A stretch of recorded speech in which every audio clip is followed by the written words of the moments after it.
From 2013 to 17, Stephen Scheeler ran Facebook in Australia and New Zealand for Mark Zuckerberg. Like Francis, his instincts tell him Facebook is on the brink of blocking news. From what I've seen, what's happened in Canada, some other markets, from what I've heard, I think they have decided that news is not an important part of the future of Meta and social media. There's a line where you need to pay for it. Facebook's saying, well, we'll go on the other side of that line so that we don't have to pay for it. They've come to a decision that this just is too much trouble. Let's turn this off. If they turn off news, that's probably the worst outcome for Australia. Means less stories, particularly local stories, less promotion of local businesses, less scrutiny of local councils, less community information at a hyper-local level.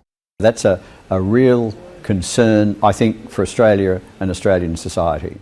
Former head of the ACCC, Rod Sims, agrees it was his investigation 4 years ago that led to the Media Bargaining Code.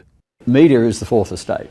To have large platforms deciding they won't show news, I think is something the government needs to think about whether they'll find acceptable or not. These big tech giants are almost like nation states in themselves. They have that kind of power.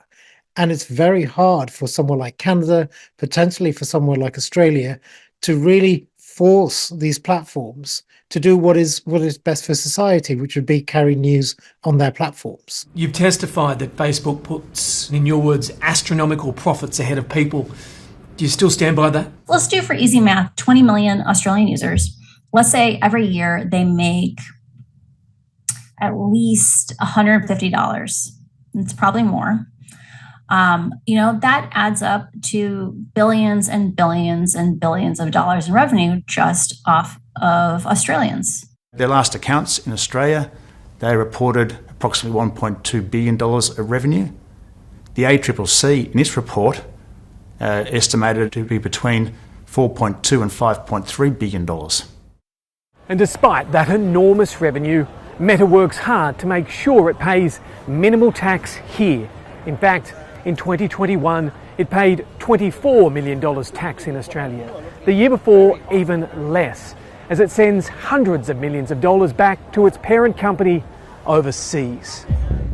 Leaked information shows its deals to pay local media companies for news content was set up not with Facebook in Sydney, but with Facebook in Ireland, where their corporate tax rate is less than half of ours.